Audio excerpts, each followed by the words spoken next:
नमस्कार विद्यार्थी मित्रांनो, एक्सलन्स ॲग्रिकल्चर अकॅडमीच्या यूट्यूब चॅनेलला आपलं सहर्ष स्वागत आहे. आजचा जो विषय आहे तो इथून पुढे मेन्सला जे काय 5 महिने आपल्याला शिल्लक आहेत अभ्यासासाठी, तर त्यामध्ये कशा पद्धतीनं अभ्यास केला पाहिजे, सिलेबस नेमका कोणत्या पद्धतीनं बदललेला आहे, त्याच्यामध्ये ॲडिशन काय आहेत, अभ्यास करताना कोणत्या गोष्टी तुम्ही लक्षात ठेवल्या पाहिजेत, जेणेकरून तुम्हाला मॅक्झिमम मार्क्स या 5 महिन्याच्या अभ्यासावरती मिळतील. तर या वेगवेगळ्या गोष्टींवरती आपण बोलणार आहोत. हे सगळं करत असताना आपल्याला साहजिकच सिलेबसचा प्रत्येक पॉईंट बघावा लागेल. तर त्या दृष्टीनं आजचा व्हिडिओ महत्त्वाचा आहे. तर अगदी शेवटपर्यंत नक्की बघा.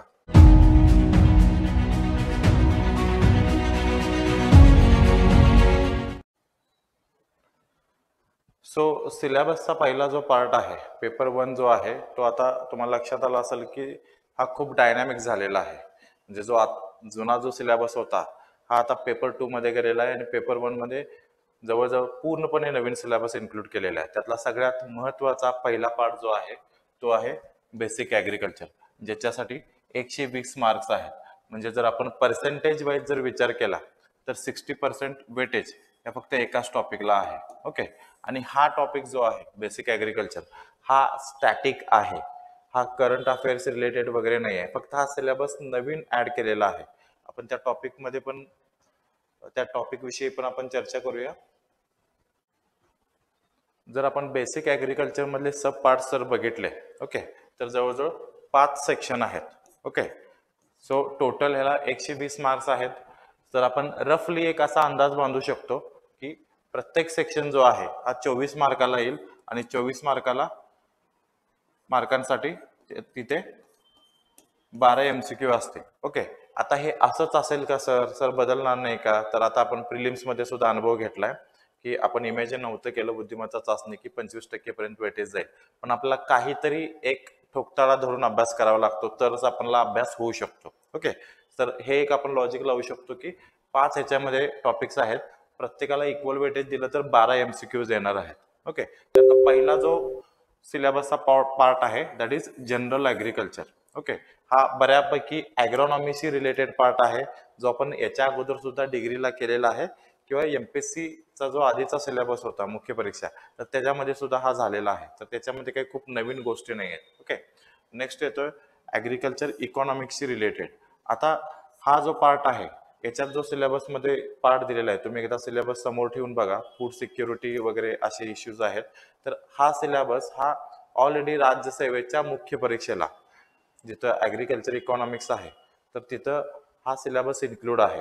आणि त्याच्यासाठी दत्त सुंदरमचं एक इकॉनॉमिक्सचं पुस्तक सगळेजण वापरतात. ओके. तर त्यातले टॉपिक्स आहेत तसे इथे कॉपी पेस्ट केलेले आहेत. तर ॲग्रॉनॉमिक्स हा सुद्धा सिलेबस नवीन आहे, पण याचं सुद्धा मटेरियल आपल्याकडे अवेलेबल आहे. ओके. जे ऑलरेडी राज्यसेवा मुख्य परीक्षेला वापरलं जातं, तर ते तुम्ही वापरू शकता. पुढचा जो पार्ट आहे हा आहे एन्व्हायरमेंटल सेक्शन. आता तुम्ही म्हणाल सर ऑलरेडी एन्व्हायरमेंट आपण प्रिलिम्सला बघितलेलं आहे, तर तेच टॉपिक पुढे कॅरी ओव्हर केलेले आहेत. फक्त फरक एवढाच आहे की तर एन्व्हायरमेंट आपण ॲग्रिकल्चर आणि रिलेटेड जे अलाइड सेक्टर्स आहेत, तर यांच्या रिलेशनमध्ये आपण इथं बघणार आहोत की क्लायमेट चेंज, ग्लोबल वॉर्मिंगचा इफेक्ट ॲग्रिकल्चरवरती कशा पद्धतीनं आहे, प्लस ग्लोबल वॉर्मिंग किंवा ॲग्रिकल्चरमुळे ग्लोबल वॉर्मिंग कशा पद्धतीनं वाढत आहे. ओके. तर या इंटर रिलेशन्सवरती नंतर काही पॉईंट्स आहेत.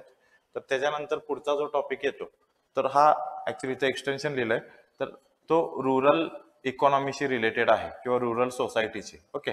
तर हा थोडा एक्सटेन्शनचा आणि मोठ्या प्रमाणावरती इकॉनॉमिक्सचा पार्ट आहे. ओके. सो हा सुद्धा स्टॅटिक सिलेबस आहे. तर याला सुद्धा 24 मार्क आपण रफली धरलेले आहेत. ओके. तर इथं तुम्ही बघताय की बेसिक ॲग्रिकल्चर मध्ये काहीही डायनॅमिक पार्ट नाही आहे, करंट अफेअर्स रिलेटेड काही नाही, हा स्टॅटिक पार्ट आहे. आणि पुढचा जो येतो तो प्रिसिजन ॲग्रिकल्चर आहे. तर हा सिलेबस तुम्हाला डिग्रीला जे रिसेंट पास आउट झाले असतील तर त्यांना कल्पना असेल की डिग्रीला एक सेपरेट कोर्स आहे, याच्यावरती एक सेपरेट ICARचं बुक सुद्धा पब्लिश झालेलं आहे. ते तुम्ही रेफर करू शकता. जे 5-6 वर्षापूर्वी वगैरे पासआउट झाले असतील, जुने विद्यार्थी असतील, तर त्यांच्या काळी कदाचित हा कोर्स नसेल, तर त्यांनी ते ICARचं बुक किंवा आपल्याकडे जर काही चॅनेलवरची कोर्सेस अवेलेबल आहेत, कोर्सेसचे PDF अवेलेबल आहेत, तर ते यूज केलं तरी याच्यासाठी सफिशियंट आहे. तर हा थोडा ऍडव्हान्स टाईप मध्ये विषय आहे जो आधी इन्क्लूड नव्हता. ओके, तर इथं बघितलं तर तुम्ही हे जे विषय आहे त्याचं मटेरियल बऱ्यापैकी अवेलेबल आहे. सो इथं पेपर मधला तुम्हाला 60% पार्ट जो आहे तो इथे कव्हर होतो. त्यामुळे पेपर वन खूपच डायनॅमिक आहे. त्यामध्ये ऍक्ट आहेत, त्यामध्ये लॉज आलेले आहेत, जो सिलेबस कुठंच बघायला मिळत नाही. ऍग्रिकल्चर करंट अफेअर्स पहिल्यांदा आलेला आहे, नेमकं त्यामध्ये काय विचारणार, या सगळ्यांची प्रश्न जरी अनुत्तरित असले तरी मुळात पेपर वन मधला 60% पार्ट जो आहे, मुळात पेपर वन मधला 60% पार्ट जो आहे तो स्टॅटिकच आहे. तो आपण ठरलेल्या सिलेबस किंवा ठरलेलं जे मटेरियल आहे ते वापरून तिथं आपण मार्क्स मिळवू शकतो. त्यामुळे ज्यांना सेल्फ स्टडी करायचा आहे किंवा इव्हन जे क्लासला सुद्धा आपल्याकडे जॉईन झालेत तर त्यांनी या पार्ट वरती जास्त फोकस केला पाहिजे. ओके, सो पुढचा आपण पॉइंट बघतोय सिलेबसचा. पुढचा पेपर वन मधला सब पॉइंट जो आहे तो आहे ऍग्रिकल्चर रिलेटेड लॉज. आता ऍग्रिकल्चर रिलेटेड लॉज हा पहिल्यांदा इंट्रोड्यूस झालेला आहे. तर याच्यामध्ये 3 मेन लॉज दिलेले आहेत, कायदे दिलेले आहेत. पण ऍक्च्युअली जर सिलेबस तुम्ही जर बारकाईनं बघितला तर चौथा सुद्धा कायदा आहे तो लँड ऍक्विजिशन आणि रिहॅबिलिटेशन ऍक्टच्या संदर्भात आहे, ज्याच्यावरती ऑलरेडी आपण युट्यूब वरती व्हिडिओ टाकलेला आहे. फक्त हा बोल्ड सिलेबस मध्ये केलेलं नाही आहे, त्यामुळे आपल्याला वाटतं की हे 3च ऍक्ट आहेत. ओके, तर इथं कुठले कुठले ऍक्ट आहेत बघा. महाराष्ट्र लँड रेव्हेन्यू कोड, त्याच्यानंतर Maharashtra tenancy act, essential commodity act आणि चौथा लारा ऍक्ट. आता अपेक्षित असं आहे की तुम्ही ऑफिसर म्हणून तुमची निवड झाल्यानंतर जर समजा तुमच्या तालुक्यातून किंवा तुम्ही जिथं पोस्टिंग केलेलं आहे तिथून जर हायवे जात असतील तर तुम्हाला लँड ऍक्विजिशन करावं लागतं. तुम्हाला इन द सेन्स बाकीच्या डिपार्टमेंटला, पण ऍग्रिकल्चर डिपार्टमेंटचा माणूस तिथं जर ऍग्रिकल्चर लँड असेल तर त्या लँडची व्हॅल्यू करणं, तिथं जर झाडं असतील तर त्या झाडांची मॉनिटरी टर्म्समध्ये व्हॅल्यू करण्यासाठी किंवा विहीर असेल, काही कन्स्ट्रक्शन असेल तर याची मॉनिटरी व्हॅल्यू मध्ये कन्व्हर्जन करण्यासाठी ऍग्रिकल्चर ऑफिसर्स लागतात. ओके, तर आपला जो दैनंदिन संबंध कामकाजाच्या निमित्ताने ह्या कायद्यांशी येणार आहे तर याची बेसिक माहिती तुम्हाला आधीच असलं पाहिजे असं सध्या आयोगाला किंवा एकंदरीत प्रशासनाला अपेक्षित आहे. त्यामुळे हे लॉज इंट्रोड्यूस केलेलं आहे. आता इथं वेटेज तसं कम्पॅरेटिव्हली कमी आहे, त्यामुळे इथं 5च MCQ विचारलं जाणार आहेत. तर त्या हिशोबाने खूप डीप मध्ये न जाता एक्झामच्या दृष्टीने जितकं आवश्यक आहे तितकं तुम्ही इथं अभ्यास करणं अपेक्षित आहे. ओके, त्यानंतर नेक्स्ट येतं ऍग्रिकल्चर रिलेटेड ऍक्ट. आता जवळजवळ 23 ऍक्ट आहेत. तर 23 ऍक्ट जे आहेत ते दिसायला जरी संख्या खूप मोठी दिसत असेल तरी ऍक्ट मध्ये कशा पद्धतीने प्रश्न विचारले जातील हे सिलेबसच्या पहिल्या 2 पॉइंट मध्येच क्लिअर केलेलं आहे. ऍक्ट कधी पास झाला, त्याच्या मागची भूमिका काय होती, त्याच्यामध्ये रिसेंट अमेंडमेंट काय आहेत, मेजर त्याच्यामध्ये क्रायटेरिया काय आहेत किंवा ऍक्ट मध्ये सब क्लॉज काय आहेत जे महत्वाचे आहेत. तर एवढ्या सेक्टरवरतीच प्रश्न विचारले जातील. ओके, त्यामुळे अख्खा कायदा घेऊन प्रत्येक कायद्याची 50-50, 100-100 पानं झेरॉक्स मारून वाचायची गरज नाही. अगेन इथं सुद्धा आपल्याला अभ्यास करताना त्याचं वेटेज काय आहे हे बघून अभ्यास केला पाहिजे. हे सुद्धा 10 मार्काला आहे तर 5च MCQ विचारलं जाणार आहे. ओके, इथं तुम्ही कॉमन सेन्स जरी वापरला, जसं मी तुम्हाला एन्व्हायरमेंट मध्ये सांगितलं होतं प्रिलिमच्या वेळी की तुम्ही एन्व्हायरमेंट रिलेटेड जेवढे लॉज आहेत तर त्यांचे इयर जरी पाठ केलं तरी तुम्हाला एखादा मार्क्स मिळून जाईल. आणि तुम्ही एक्झामला बघितलेलं आहे की जोड्या जुळवाला वगैरे इयर विचारलं होतं. ओके, तर इथं सुद्धा सिलेबसमध्ये जे काय ऍक्ट्स आहेत त्यांचे इयर जरी तुम्हाला पाठ झाले तरी सुद्धा त्याच्यावर एखादा प्रश्न येऊ शकतो. ओके, तर त्या सिलेबसमध्येच आपल्याला स्टडी मटेरियल थोडक्यात सापडतंय, कारण सिलेबसमध्ये ऍक्ट दिलेला आहे आणि समोर त्याचं इयर दिलेलं आहे. आता याच्यामध्ये पुन्हा बघा, या 23 ऍक्ट मध्ये सुद्धा काही महत्वाचे ऍक्ट्स आहेत. ओके, तर त्याच्यावरती प्रश्न यायची शक्यता जास्त आहे. प्लस या सिलेबसमध्ये रिसेंट अमेंडमेंट झालेले काही ऍक्ट असतात. ओके, मागच्या 2-3 वर्षामध्ये ज्या या 23 ऍक्ट पैकी ज्या ऍक्ट मध्ये अमेंडमेंट झालेले आहेत, दुरुस्त्या झालेल्या आहेत किंवा ज्या चर्चेत आहेत म्हणजे करंट अफेअर्स रिलेटेड, तर त्याच्यावरती प्रश्न जास्त विचारण्याची शक्यता आहे. तर या दोन्ही अनुषंगाने जे खूप महत्वाचे ऍक्ट आहेत प्लस ज्याच्यावरती रिसेंटली अमेंडमेंट किंवा दुरुस्त्या झालेल्या आहेत, अशा ठराविक ऍक्ट वरती जरी फोकस केला तरी त्याच्यावरतीच प्रश्न यायची शक्यता जास्त असते. पुढचा जो पार्ट आहे तो आहे ऍग्रिकल्चर स्कीम्स. आता ऍग्रिकल्चर स्कीम्स मध्ये एक काम सोपं केलेलं आहे त्याने की ऍग्रिकल्चर स्कीम्सची नावं दिलेली आहेत. ओके, सो याच्यामध्ये ऍग्रिकल्चर रिलेटेड 4 स्कीम्स आहेत. रुरल डेव्हलपमेंट रिलेटेड गोष्टींसाठी किंवा सेक्टरसाठी 5 स्कीम्स दिलेल्या आहेत आणि ऑदर मध्ये 5 दिलेले आहेत. तर एवढेच स्कीम आपल्याला या कॅटेगरीमध्ये अभ्यासायचे आहेत. ओके, कारण याच्यावरती फक्त 5 MCQ येणार आहेत. आता तुम्ही म्हणाल हे सोडून बाकीचे ऍग्रिकल्चर स्कीम्स करायचे नाहीत का? तर ते आपल्याला याच पेपरमध्ये ऍग्रिकल्चर करंट अफेअर्स हा जो सेक्शन आहे तर तिथं दुसऱ्या स्कीम्स वरती सुद्धा प्रश्न विचारले जाऊ शकतात. ओके, इथं मात्र म्हणजे या सेक्शन खाली एवढे स्कीम वरती प्रश्न विचारले जातील. पण हे ठरलेले स्कीम्स सोडून बाकीचे जे स्कीम्स आहेत जे न्यूज मध्ये आहेत किंवा ज्याच्यामध्ये अगेन रिसेंटली काही बदल करण्यात आलेले आहेत किंवा काही कॉन्ट्रावर्सी झालेल्या आहेत त्या स्कीम बद्दल किंवा आपल्या स्टेट गव्हर्नमेंटची स्कीम असेल ज्या या स्कीमच्या लिस्टमध्ये नसतील तर याच्यावरती प्रश्न मग तिकडे करंट अफेअर्स मध्ये विचारले जातील. ओके, आता ऍग्रिकल्चर स्कीम्स वरती प्रश्न कशा पद्धतीने विचारले जातील? पहिलं, कुठल्या डिपार्टमेंट किंवा कुठल्या मिनिस्ट्रीची ती स्कीम आहे, त्याचं टार्गेट काय आहे, ओके, त्याचे क्रायटेरिया काय आहेत, पंतप्रधानांनी किंवा कुठल्या मोठ्या व्यक्तींनी त्याचं जर उद्घाटन केलं असेल तर कुठल्या विलेजमध्ये केलं किंवा कुठल्या डिस्ट्रिक्टमध्ये पहिला ही योजना राबवली गेली, आता सध्या ह्याचं स्टेटस काय आहे, अशा पद्धतीने याच्यावरती प्रश्न विचारले जातील. तुम्ही एक रेफरन्स पॉइंट म्हणून हा जो ऍग्रिकल्चर स्कीमचा सिलेबस आहे हा IBPS AFO साठी ऑलरेडी सिलेबसमध्ये इन्क्लूड होता. तर तिथं जशा पद्धतीनं प्रश्न विचारले जातात तर तशा पद्धतीने तुम्ही एक रेफरन्स पॉइंट म्हणून हा यूज करू शकता. आता थोडं IBPS बँकिंगला फॅक्च्युअल डेटावरती किंवा वन लाइनर क्वेश्चन वरती भर असतो. इथं स्कीम्स वरती तुम्हाला कदाचित एखाद दुसरा क्वेश्चन हा कन्सेप्च्युअल येऊ शकतो किंवा डिस्क्रिप्टिव्ह क्वेश्चन येऊ शकतो. ओके, पण एक रेफरन्स पॉइंट म्हणून तुम्हाला IBPS बँकिंगचा रेफरन्स घ्यायला हरकत नाही. त्यानंतर पुढचा सगळ्यात मोठा सेक्शन येतो ऍग्रिकल्चर करंट अफेअर्स किंवा ऍग्रिकल्चर जनरल नॉलेज. आता हा खूप वास्ट सब्जेक्ट आहे. इथं अगदी ICAR पासून NRC पासून आपल्या स्टेट ऍग्रिकल्चर युनिव्हर्सिटी पासून जेवढे काही रिसेंट ऍडव्हान्सेस झालेले आहेत, काही नवीन व्हरायटी रिलीज झाल्या असतील तर हा सगळा डेटा आहे. जेवढ्या मेजर ऍग्रिकल्चर इन्स्टिट्यूशन्स आहेत, नाबार्ड असेल, FCA असेल, यांचा डेटा आहे.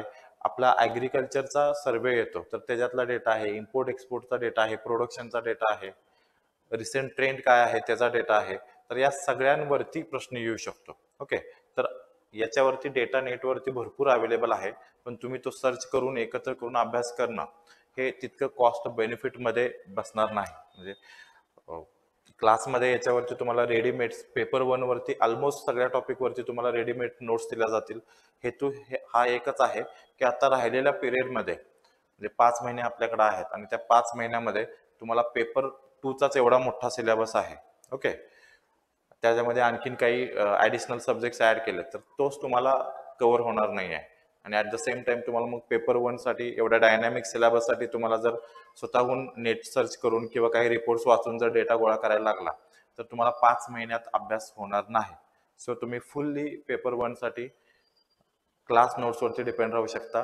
पेपर 2 साठी तर आपण क्लास नोट्स देतोयच, पण ऑलरेडी समजा काही विद्यार्थ्यांनी 2018ची एक्झाम दिली असेल, ऑलरेडी त्यांनी नोट्स काढल्या असतील किंवा टेक्स्टबुक मध्ये खानाखोला केल्या असतील तर ते सध्या रिव्हिजन साठी ते सुद्धा वापरू शकतात. आता पेपर 2 च्या सिलेबस मध्ये बघा, जो ऑलरेडी आपल्याला पेपर 1 आणि पेपर 2 ला सिलेबस होता जुन्या सिलेबस नुसार, तो सगळा सिलेबस आता जवळजवळ पेपर 2 मध्ये टाकलेला आहे. ओके, तर याच्यामध्ये फक्त तो सिलेबस जुना आहे तसा न टाकता त्यामध्ये आणखीन काही ऍडिशन केलेलं आहे. ओके, जे सब्जेक्ट्स आपल्याला नव्यानं शिकायचे आहेत तर तसं आपण जर कंपॅरिझन केलं तर मागच्या सिलेबस पेक्षा आता सिलेबस जवळजवळ 2 ते 2.5 पटनी वाढलेला आहे. मी तुम्हाला हे भीती वाटावी ह्याच्यासाठी सांगत नाहीये, मी तुम्हाला ह्याच्यासाठी सांगतोय की डे 1 पासून तुम्ही त्या स्पीड मध्ये अभ्यास केला पाहिजे. तुम्ही कुठल्याही एका विषयामध्ये अडकून न पडता. ओके, म्हणजे याच्यामध्ये अशाच लोकांचं सिलेक्शन होणार आहे at the end of mains की जे विद्यार्थी जवळजवळ सगळे सिलेबसचे टॉपिक जे आहेत ते कव्हर करते. ओके, भले ते डीप मध्ये नसतील पण वर वर का होईना सगळ्या सिलेबसचे पॉइंट्स ते कव्हर करतील. आता प्रत्येक सिलेबसच्या पॉइंट मध्ये बघा, तुम्हाला एंटोमॉलॉजीला किंवा पॅथॉलॉजी एक्झाम्पल जर घेतलं तर याच्यामध्ये मेजर डिसीज, मेजर इन्सेक्ट्स वरतीच प्रश्न रिपीटेडली विचारले जातात, त्यांचे सिम्पटम्स, कंट्रोल मेजर्स वगैरे. ओके, तर हे आपल्याला जो ट्रॅडिशनल सिलेबस होता जुना तर त्याच्यामधले महत्वाचे पॉइंट्स आपल्याला ऑलरेडी माहित आहेत. ऑलरेडी त्याच्यावरती MCQ प्रिव्हियस इयरचे क्वेश्चन्स आहेत. So we know what is important in that subject. Okay, तर या केसमध्ये आपण विनाकारणच एखाद्या सब्जेक्टमध्ये डीपमध्ये गेलो, समजा माझी MSc हॉर्टिकल्चरमध्ये आहे, तर मी हॉर्टिकल्चर खूप डीपमध्ये करायला लागलो, तर शेवटी वेटेज किती आहे? तर फक्त 16 मार्काचं वेटेज आहे. म्हणजे क्वेश्चन येणार आहेत किती? 8. मी खूप तज्ञपणा दाखवला तर माझे 8 पैकी 8 बरोबर येतील.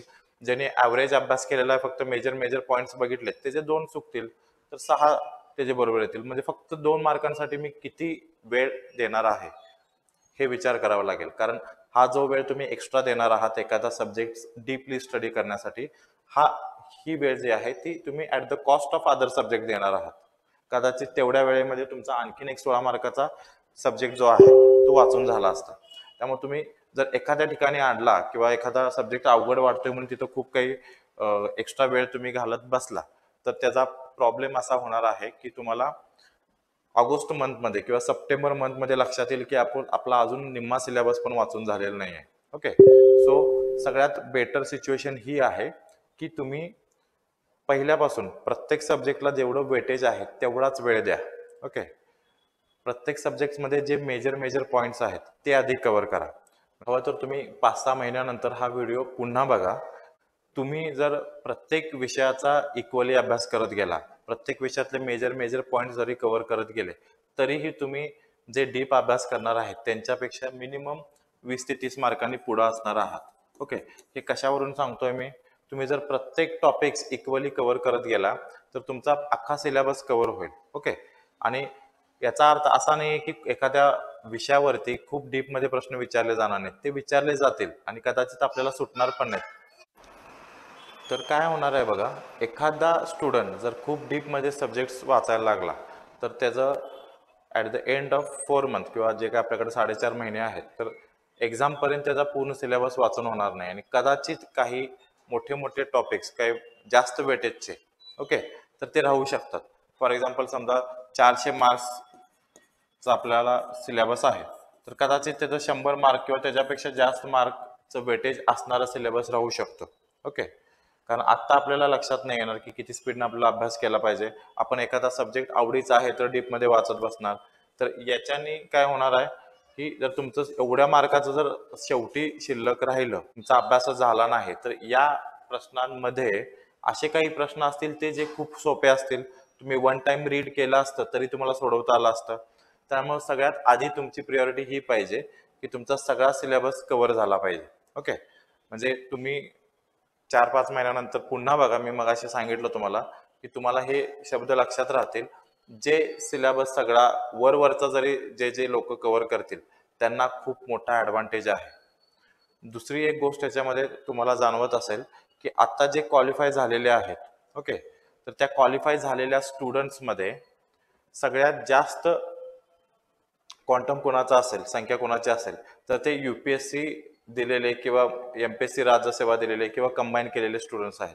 ज्या स्टुडंट्सच्या बाबतीमध्ये त्यांचा ॲग्रिकल्चरचा अभ्यास नाहीच आहे किंवा त्यांनी कधी ॲग्रिकल्चरचा अभ्यासच नव्हता केला, त्यांनी फक्त कॉमन प्रिलिम्स आहे म्हणून त्यांनी एक्झाम दिलेली आहे आणि त्यांचे स्कोर जर तुम्ही बघितलं तर अबाव 90, अबाव 100 असे पण स्कोर आहेत. ओके, त्यामुळं ओव्हरऑल ज्यांचं मेन्सला क्वालिफिकेशन होणार आहे त्याच्यामध्ये अशा लोकांची संख्या जास्त आहे जे ॲग्रिकल्चर, ज्यांनी ॲग्रिकल्चर कधी वाचलेलं नाही किंवा 2018चा वगैरे अटेम्प्ट दिलेला नाही आहे.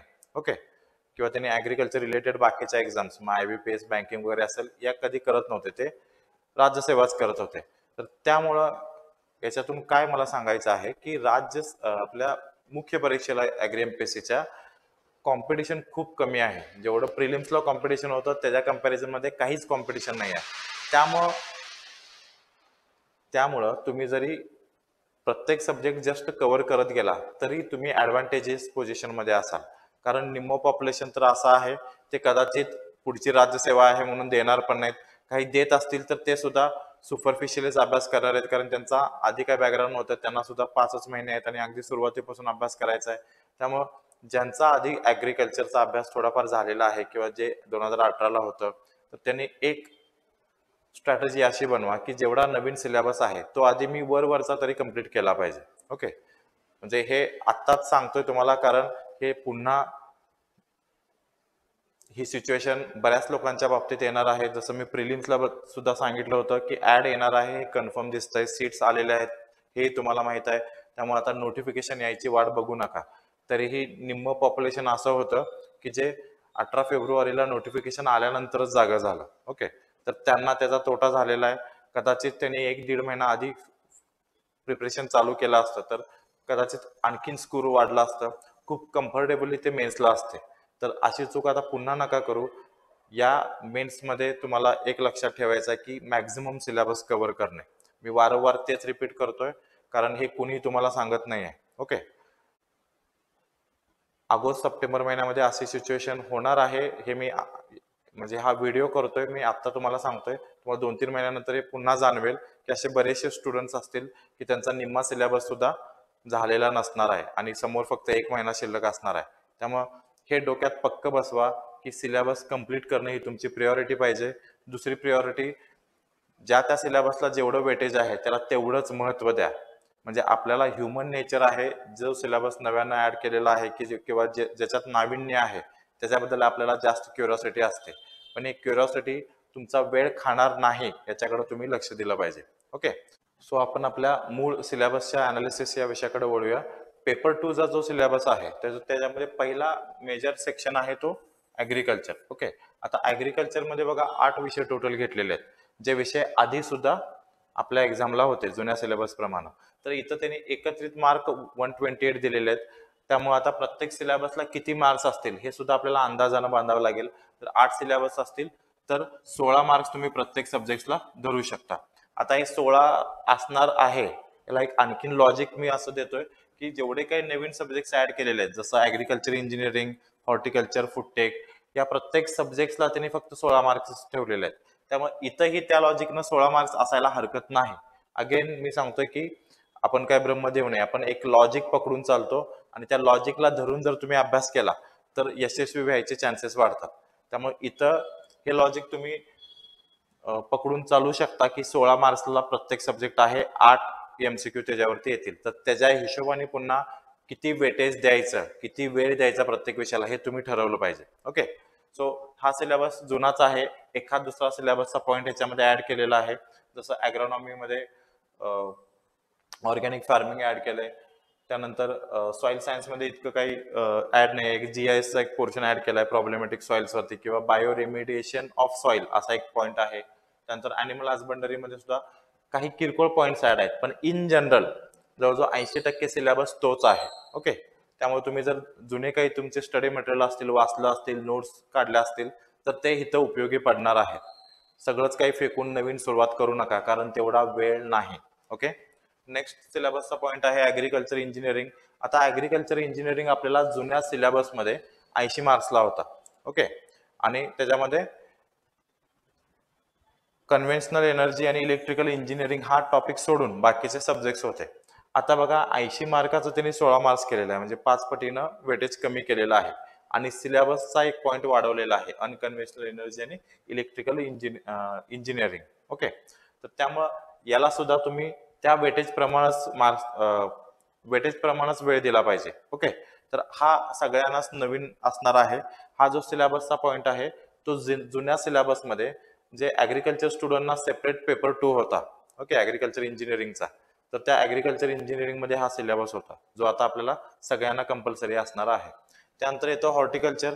आता हॉर्टिकल्चर मध्ये काय केलेलं आहे, जसं ॲग्रोनॉमी मध्ये त्यांनी क्रॉप्स कुठले करायचे सांगितलेले नाही आहेत. ओके, तशाच पद्धतीनं हॉर्टिकल्चर मध्ये सुद्धा त्यांनी फ्रुट्स क्रॉप किंवा व्हेजिटेबल्सची नावं दिलेली नाहीत, जी नावं आधी जुन्या सिलेबसमध्ये होती. तर आता तुम्ही म्हणाल सर मग अभ्यास सगळ्याचाच करायचा का, तर again you have to take risk here. Okay, इथं तुम्हाला काहीतरी रिस्क घ्यावी लागेल. जर आधीच्या सिलेबस मधले मेजर क्रॉप्स जे होते तर ते काहीतरी महत्वाचे असतील म्हणूनच आधीच्या सिलेबस मध्ये असतील. आता हॉर्टिकल्चर मध्ये काही टेम्परेट क्रॉप्स वगैरे जे नव्हतं, म्हणजे महाराष्ट्राच्या बाहेरचे जे फ्रूट क्रॉप्स असतील, व्हेजिटेबल्स असतील, त्याचा एवढा समावेश त्या सिलेबस मध्ये नव्हता. तर तुम्ही मग टेम्परेट क्रॉप्स मधले ऍपल सारखे काही महत्वाचे क्रॉप्स जे आहेत, फ्रूट क्रॉप्स आहेत, असे तुम्ही तुमच्या लॉजिकनं सिलेबस मध्ये जे आधीचे नव्हते पण महत्वाचे आहेत असे मेजर क्रॉप्स तुम्ही इन्क्लूड करू शकता जर करायचं असेल तर. ओके, नसेल तर सिंपल आहे तो तुम्ही रिपीट केला. लक्षात घ्या, आपल्याला इथं 100% मार्क्स पाडायचे नाहीत मेन्सला. आपल्याला सगळ्या मॉब मध्ये वरचढ राहायचं आहे, येतं लक्षात. तर त्यामुळं सगळ्या मॉब कडून काय 100% अभ्यास होणारच नाही आहे. कुणीच हे सांगू शकत नाही की कुठला क्रॉप्स महत्वाचा आहे आणि कशावरती करू. त्यामुळे अगेन तुम्हाला स्वतःला आपली बाउंड्री लिमिट करून घ्यायची आहे, तर आणि तरच तुम्हाला 5 महिन्यामध्ये अभ्यास होऊ शकतो. तुम्ही जर मग सगळंच करतो, हे पण करतो, ह्या नोट्स आल्या, त्या नोट्स आल्या, असं जर करत बसला तर सिलेबस कव्हर होणार नाही. त्यामुळे आधी डिफाईन करून घ्या की हा सिलेबस आहे, याच्यासाठी मला हे वाचायचं आहे, या महिन्यात मला रिव्हिजन करायचं आहे, या महिन्यात मला टेस्ट सिरीज सोडवायचे आहे, किंवा हे एमसीक्यू साठी मला सोर्सेस वापरायचे आहेत प्रॅक्टिससाठी. ओके. आता हे सगळं करत असताना जुन्या सिलेबस अजिबात बाजूला टाकू नका. जुन्या सिलेबसमध्ये जे काही प्रिव्हियस इयरचे क्वेश्चन्स विचारले गेलेले आहेत ते तुम्हाला रेफरन्स म्हणून, रिव्हिजन म्हणून उपयोग पडणारे आहेत. जुना सिलेबस फेकून दिलेला नाही आयोगाने. ओके. त्याच्यामध्ये मॉडिफिकेशन्स केलेत, काही ऍडिशन्स केले, त्यामुळे जुना सिलेबस अजूनही व्हॅलिड आहे. येतं लक्षात? ओके. सो हॉर्टिकल्चर मध्ये बघा, आधी 40 मार्काला होता, आता 16 मार्क्सला अगेन वेटेज कमी केलेला आहे. याच्यानंतर पुढचा जो सिलेबसचा पॉइंट असणार आहे तो आहे ऍग्रिकल्चर बायोटेक. आता तो 10 मार्क्सला आहे, सो 5 एमसीक्यू असतील. तर ऍग्रिकल्चर बायोटेक आणि बायोटेक्नॉलॉजी हा बऱ्यापैकी सगळ्यांना अवघड जाणारा विषय आहे. ओके. त्यामुळे इथं सुद्धा तुम्ही किती डीप मध्ये जायचं हे तुम्ही ठरवायचं आहे, कारण जेवढ्या डीप मध्ये जाल तेवढा तुमचा वेळ जाईल. अगेन त्याचा आउटपुट तुम्हाला मिळेल ह्याची गॅरंटी नाही, एवढे हे व्हास्ट सब्जेक्ट आहे. ओके. सो नेक्स्ट येतो फूड टेक्नॉलॉजी. हा नव्यानं ऍड केलेला आहे, जो आधीच्या सिलेबसमध्ये नव्हता. पण याच्यातले जर तुम्ही सब पॉइंट्स बघितले, food micro organism, food chemistry किंवा फूड प्रोसेसिंग, हा हॉर्टिकल्चर मधला पोस्ट हार्वेस्टचा पण पार्ट होऊ शकतो. प्लस आपल्याला जुना सिलेबसमध्ये फूड सायन्स नावाचा छोटा टॉपिक होता, तर त्याच्यामध्ये सुद्धा काही प्रश्न आलेले आहेत. प्रश्नांची संख्या कमी आहे, पण तुम्हाला लक्षात येईल की काय महत्वाचं आहे, तर ते पण तुम्ही रेफरन्सला वापरू शकता. पण हा ऍग्रिकल्चर मधला ही एक सेपरेट स्ट्रीम आहे फूड टेक्नॉलॉजी, लक्षात घ्या. त्या अनुषंगानं हा सिलेबस डिझाईन केलेला आहे. 4 वर्षाचा त्या कोर्स मधला महत्वाचे पॉईंट्स एकत्र करून इथे इन्क्लूड केले. ओके. नेक्स्ट येतोय एबीएम. आता एबीएम फिशरी आणि होम सायन्स. तर याच्यातलं एबीएम मध्ये तर कहर झालेला आहे. म्हणजे तुम्ही बघितला की 1.5 पानाचा सिलेबस आहे आणि ह्याला वेटेज किती आहे तर 6 मार्क्स. म्हणजे जे 3 मेजर हेड्स दिलेले आहेत तर त्याच्यावरती 3 प्रश्न विचारले जातील. म्हणजे एका मेजर सिलेबसच्या पोर्शन वरती एक प्रश्न याच्याप्रमाणे. त्यामुळे इथं कॉस्ट बेनिफिट अनालिसिस एकदम कमी आहे. म्हणजे तुम्ही अख्खा एबीएमचा डिग्रीचा सिलेबस करताय आणि तुम्हाला फक्त 3 प्रश्न विचारले जातील, अशा पद्धतीने हे आहे. त्यामुळे इथं करताना मात्र तुम्हाला जेवढं कॉन्सन्ट्रेटेड, जेवढं आवश्यक आहे तेवढंच करावं लागेल. ओके. कदाचित असं पण होऊ शकेल की तुमचा अभ्यास शेवटपर्यंत आवरणार नाही आणि मग या शेवटचे जे काही पॉइंट्स आहेत, हे काही सिलेबसचे पॉइंट्स आहेत, ते तुम्हाला ऑप्शनला टाकायला लागतील, कारण त्याला वेटेज खूप कमी आहे. सो बेटर ऑप्शनला टाकण्यापेक्षा आधीच तो सिलेबस रिस्ट्रिक्ट करून घ्या. त्याच्यामध्ये एकदम महत्वाचे काय पॉइंट्स आहेत हे बघा आणि तेवढंच वाचा. आता सुरुवातीला 5 महिने असल्यामुळे आपल्याला वाटतं की खूप जास्त वेळ आहे वगैरे वगैरे. त्यामुळं आत्ता आपण अभ्यास करताना जे मेजर पॉइंट्स आहेत, ज्याला वेटेज जास्त आहे, त्याला आधी फोकस करा. मायनर पॉइंट्स तुम्ही नंतर त्या स्पीडमध्ये थोडंफार वाचून जाऊ शकता, त्याच्यामध्ये एखादा प्रश्न येऊ शकतो तुम्हाला. Okay. So agriculture business management बघा 6 मार्काला सांगितलं. त्यानंतर फिशरी सायन्सेस एक सेपरेट 4 वर्षाचा कोर्स आहे, तर तिथला सिलेबस घेतलेला आहे. त्यामुळे याच्यामध्ये सुद्धा पॉइंट्स जास्त आहेत.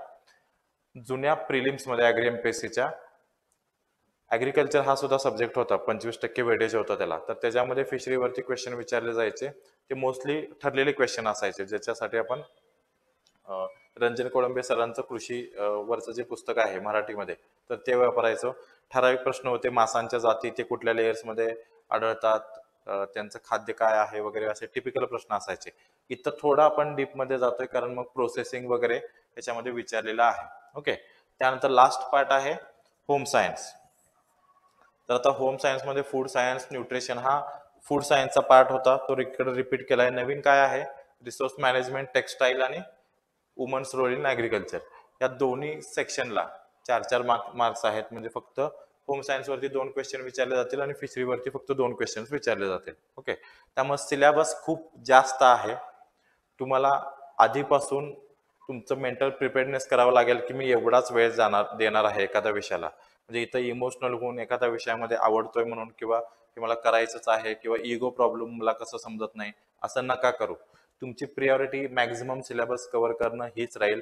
आणि हे तत्व जो शेवटपर्यंत पाळेल त्याला आणि त्यालाच एक्झाम मध्ये जास्त मार्क्स पडतील. हे तुम्ही आता लिहून ठेवा, तुम्हाला एक्झाम झाल्यानंतर हे लक्षात येईल. ओके. सो या सिलेबसच्या अनुषंगाने आपली ऑलरेडी बॅच चालू झालेली आहे 9 तारखेला. तर आपण या प्रत्येक सिलेबसच्या नोट्स तुम्हाला ज्या त्यावेळी प्रोव्हाइड करणार आहोत. पण नोट्स आता लगेच देत नाहीये, त्याला ही कारणं आहेत की त्या पद्धतीनं त्या क्वालिटीचे नोट्स आम्ही तयार करतोय. तर तुम्हाला कोर्सचं डिझाईन करताना सुद्धा आपला सिलेबस जो आहे तो आपण शक्यतो ऑगस्टच्या एंडला किंवा सप्टेंबरच्या फर्स्ट वीकपर्यंत संपवतोय. जेणेकरून तुम्हाला ॲटलिस्ट 1 महिना रिव्हिजनला मिळेल आणि त्या महिन्यामध्ये आपले टेस्ट सिरीज होतील. जसं आपण प्रिलिम्सला टेस्ट सिरीज घेतल्या होत्या. कारण टेस्ट सिरीजचा प्रचंड फायदा विद्यार्थ्यांना झालेला आहे. जे विद्यार्थ्यांनी सिरियसली टेस्ट दिली, जरी अभ्यास झाला नसला तरी त्यांचं टाइम मॅनेजमेंट खूप चांगलं झालेलं आहे आणि त्याच्यामुळे त्यांच्या ॲटलिस्ट 5 ते 10 मार्काचा फरक आता प्रिलिमच्या स्कोरला आहे. त्यामुळे तशा पद्धतीने मेन्सला पण आपण टेस्ट सिरीज घेणार आहोत. पण बऱ्याचदा काय होतं की आपला अभ्यासच कव्हर नसतो, त्यामुळे आपण टेस्ट सिरीजला यायला म्हणजे आपली इच्छाच होत नाही की टेस्ट सिरीज जाऊन आपण द्यावी. त्यामुळे तुम्ही प्लॅनिंग करताना अशा पद्धतीनं करा की ऑगस्ट एंड पर्यंत आपला सिलेबस संपला पाहिजे.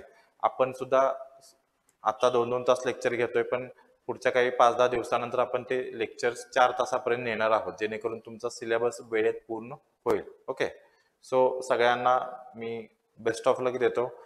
4 महिन्याचं जसं मी नियोजन सांगितलं तशा पद्धतीने नियोजन करा, तुम्ही सगळे यशस्वी व्हा. जाता जाता एकच गोष्ट सांगतो, ज्यांना एनरोल करायचं असेल त्यांनी लवकरात लवकर एनरोल करा. कारण काय होईल, जेवढ्या लवकर तुम्ही एनरोल कराल तितका जास्त वेळ तुम्हाला नंतर रिव्हिजनसाठी भेटेल. ओके, एक उदाहरण सांगतो की काही विद्यार्थी प्रिलिमच्या आधी 4-5 महिने जे माझ्याकडे जॉईन झाले होते, ज्यांनी कधी MPSCचा अभ्यास याच्या अगोदर केला नव्हता, कधी GS नव्हतं वाचलं किंवा मराठी इंग्रजी स्पर्धा परीक्षेच्या दृष्टीने कधी अभ्यास नव्हता केला, त्यांनी माझ्या व माझ्या टीमच्या स्ट्रॅटजीप्रमाणे फॉलो केलं, तेवढे कष्ट घेतले आणि ते आता मेन्सला आहेत. ओके, तर माझी जी अचिव्हमेंट आहे ती ही अचिव्हमेंट आहे की जे विद्यार्थी ज्यांना परीक्षेचा गंध नाही किंवा व्यवस्थित डायरेक्शन नाही, त्यांना डायरेक्शन देणं आणि तिथंपर्यंत नेणं. माझ्या क्लासचा एखादा टॉपर नाही आला तरी चालेल, पण असे विद्यार्थी ज्यांना व्यवस्थित गायडन्स भेटत नाही पण अभ्यास करायची इच्छा आहे, ज्यांना कष्ट करायची इच्छा आहे, तर त्यांना त्या पदापर्यंत नेणं ही मी माझी अचिव्हमेंट समजतो. त्यामुळं माझ्या टीमची 100% कष्ट घ्यायची तयारी आहे. तुमची तेवढी तयारी असेल तर नक्की जॉईन व्हा. धन्यवाद.